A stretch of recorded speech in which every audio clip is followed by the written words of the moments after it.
Hello everyone, I am Tessellating Hexagons, and this is another episode of TessHex Versus Literature, the show, if you can call it that, where I take a book that I've been reading and that I like, and I review it. Now, if you've been with my channel for any length of time really, you'll know that I have a different hat for every occasion. Well, due to a thing that happened recently, I'm going to step up my game a little, so pardon me for a moment while I slip into something a little more appropriate for reviewing literature, because I'm just that classy. One pair of pants later.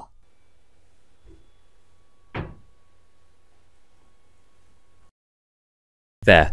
That feels a little bit more appropriate. I mean, okay, so I'm not talking about a particularly steampunky book, but I need an outfit to review books in anyway, and this seems adequately classy. Plus, I just need an excuse to wear this outfit at all, because it cost nearly £300 to assemble, and I don't really have a use for it. So, book review outfit, there you go. This is what I'm wearing for that now, and if I ever get cast as the Doctor in Doctor Who, then maybe this will be my outfit for that as well, because I'm totally an aspiring actor. Anyway, appropriately, I should mention Doctor Who, because the book I'm talking about is Summerhill by Kevin Frane, and I've heard it described as Doctor Who-ish in a sense, because it is not quite that flavour of sci-fi, but certainly not far off it. And like, having read it myself, I can say I got some incredibly Doctor Who-ish vibes from it. Like, the eponymous character, Summerhill, very much does seem like an incarnation of the Doctor, although I don't want to make too many references between the two. I don't want this to get too monotonous and too, oh yes, Doctor Who, this, like, I'm talking about Summerhill by Kevin Frane. I'm not talking about Doctor Who.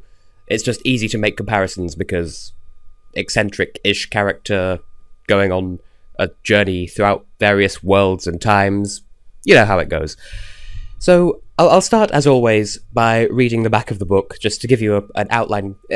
I'll give you the outline that I had going into the book when I first discovered it. Summerhill is a dog with a problem. He isn't exactly sure who he is.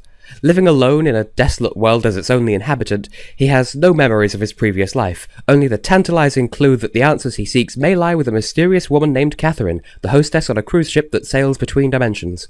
But Catherine has problems of her own, and if Summerhill wants her help in unlocking the secrets of his past, he'll have to help Catherine deal with hers. Together, the two will travel to different worlds, different times, and different universes, in a journey where the possible and impossible can be tough to separate, and where the rules of reality can change as easily as the weather. So, yes, I just said I wasn't going to do this, but very Doctor Who flavoured. We've got this eccentric, time-travelling and space-travelling individual with a companion. But, I mean, it's so much more than that. I'm not just writing it off as, oh, it's Doctor Who or Dog-to Who, as the case may be. But I don't even know where to begin with this, because it does so many things cleverly. First of all, if you read it, I advise paying very close attention to the chapter numbers, because, first of all, it starts with chapter 2, and then after that comes chapter 1, and then it seems normal enough from there onwards, but it doesn't stay that normal, trust me. And that's actually something that I like about the book. I do appreciate when books can mess with the quote-unquote interface like that, just to not necessarily mess with the reader's head, but to convey things without words by doing that sort of shenaniganry. Kind of like in Tristan Blackwolf's The Laputan Factor. Check out the review I did of that. Again, I'm not going to spoil anything in that in case people haven't read it, but there's something in that book that works similarly with the colours red, blue, and orange in that sequence. That it's a similar kind of messing with the reader's interface with the story, as it were. And this does that through chapter numbers.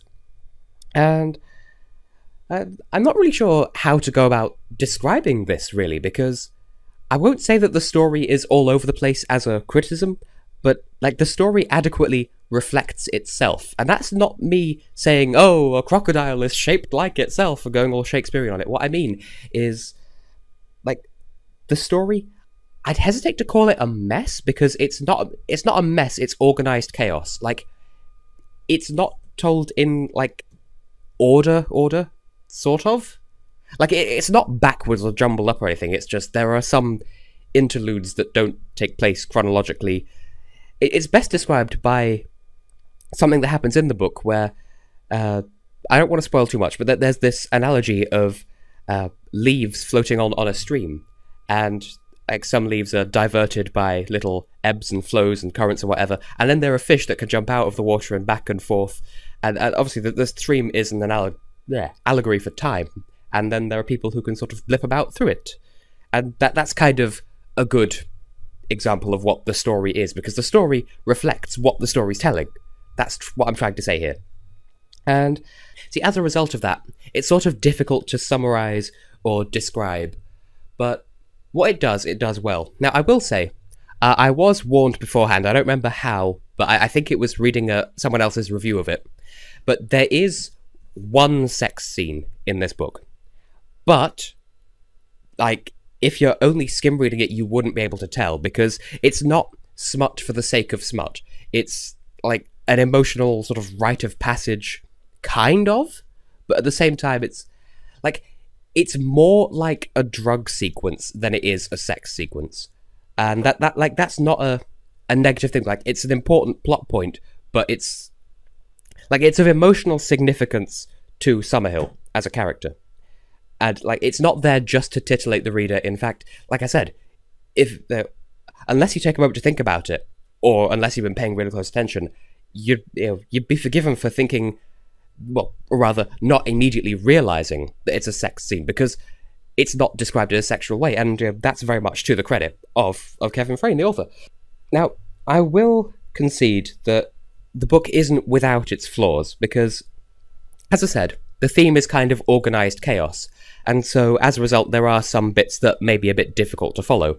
For instance, there is a point where Summerhill is lost in sort of a mountain region, and we're told that he spends a significant amount of time there, but the way it's paced through the paragraphs kind of doesn't necessarily feel as though he really is there for that long, because it's like, in the space of 2 paragraphs, he could be, walking up the side of a mountain, and then a paragraph later, oh, it's actually been 2 weeks, or a month, or a year, or whatever. I don't remember the exact time frame, and that's kind of part of what I'm saying. It's not super easy to follow. Like, again, I think that's kind of the organized chaos theme shining through, but I still find it a little bit tough to follow. I don't know, it seems like it's taking the organized chaos thing a bit too far, and so it's kind of, the pacing is a little bit iffy around there, but... And also, and this is less of a criticism, more of a warning to anyone who wants to read this. If you're not a fan of stories that don't tie everything up at the very end, then you might be a bit dissatisfied by the ending. I think it works, but there are a fair few plot threads that are just left hanging, but like that's fine, because it doesn't damage your experience of the story. Like, it doesn't tie up every single loose end, but it doesn't need to, because ultimately what this book does well is, much like with both of the books I reviewed before now, both The Man with Two Shadows and The Laputan Factor, the experience is partly derived from the reader having more or less the same knowledge as the main character, and in this case Summerhill. Because going into this book, we don't know who Summerhill is, and neither does he. We don't know where he's going or how he's getting there, neither does he. All these scenarios he finds himself in, he doesn't properly understand, neither do we, and so we learn as he learns, and that works. And by the end of it, he may not have answers to all of his questions, but he doesn't seem particularly unhappy with that. He seems to have satisfied himself in terms of, he's found out what he wants to find out. Anything else would just be, icing on the cake. It would be an extra little, not necessary, but pleasant to know. And, he's content with what he has found out, and what he hasn't found out, he can live without knowing, I suppose. So it works for the reader as well. You don't have to know everything just to say, you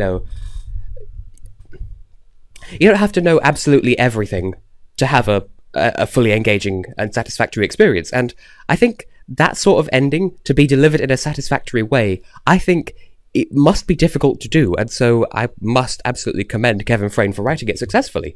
It's sort of like asking a talented singer to deliberately sing badly, or having an actor act badly, or even better, having an actor portray a character who is bad at acting but trying to act well. You see, it's sort of a difficult kind of flip-flop that's not easy to manage because you could do it well, or something like that.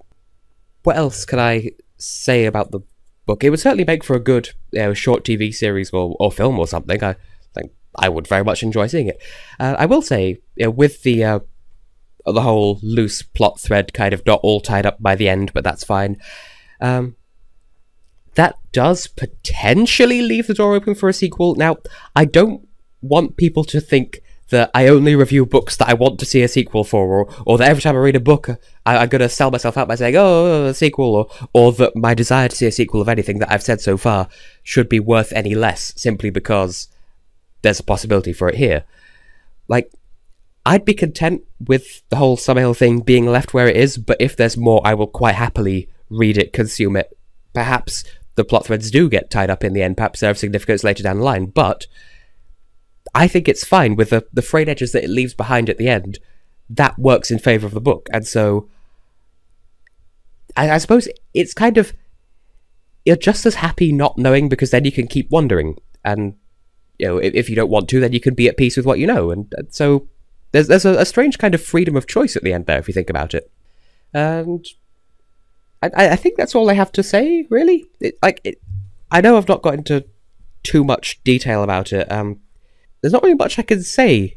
Like I said, it's difficult to summarise because of just how the story's handled, so I can only really advise buying it and reading it for yourself. I mean, it's not technically furry literature, I wouldn't say. I mean, I'm not dedicating this series to exclusively furry literature. The next book I've got planned for this is not furry. But like, this is kind of a sort of a blurred line thing, because Summerhill is an anthropomorphic dog. There is also another fairly significant character who is also a non-human anthropomorphic animal, but there are still a fair few humans and other species as well that go beyond the realms of the furry fandom. That there are a race of gas cloud energy creatures as well. So it's not so much furry literature as it is multiverse literature, and so, I think time travel is kind of a prominent theme, but it's not with the idea of taking a tour around history. It's just relative time travel plus space travel, and that's kind of the themes here. Multiverse, essentially, the multiverse theory is kind of the biggest thing. That there are a couple of side bits involving life and death as themes as well, or notions of the beginning and the end, and there is one character pertinent to those themes who has a rather difficult to pronounce name spelled S-H-O with umlaut N. I've been pronouncing it Shoen, but that's probably completely wrong, because I just have a consistent thing in this series where I have at least one character's name who I completely botched the pronunciation of, although apparently I was pronouncing Jeremiah Pym's name correctly in the last one, so I have a 50% success rate so far. Kevin Frane, if you're watching this, I would appreciate some clarification, but yes, overall I do enjoy the book. I'm not really sure how I'd rate it. I would say, I keep coming back to the idea of 8 out of 10, because part of me kind of wants to know a bit more about these plot threads that are kind of not really wrapped up at the end. But overall, I'm satisfied with it. But I think 8 out of 10 is fair, because I mean, I'm happy not knowing, but I would also like to know, all these various things that weren't addressed by the end of the book, and also, the pacing issues, especially in the mountain area of the story.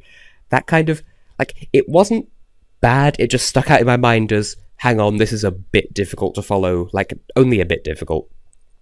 But overall, it's still a really good book, and I do recommend picking it up, and I will put a screenshot on the screen now. This book was actually recommended to me by someone. I'm sorry I've forgotten your name, but I discovered it through someone recommending it to me, and thanks for that, because I actually did really enjoy it. So, yeah, I think that's all I have to say on the matter. So, yeah.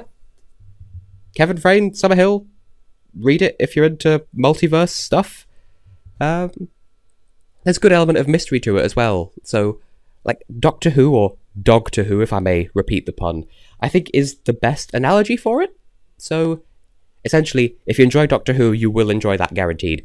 Otherwise, it's still a very good read. So, I'm not sure what else to say. Like I said, it is difficult to summarise because of the way it works. So, I think that's still to its credit, though. So I have been and will continue to be Tessellating Hexagons, and yeah, good book is good. Stick around after the end slate and I'll show you a little bit of extra footage of the day I bought this suit before I knew I was going to buy this suit. If you're not interested in that, then feel free to click away anytime between now and then, so see ya!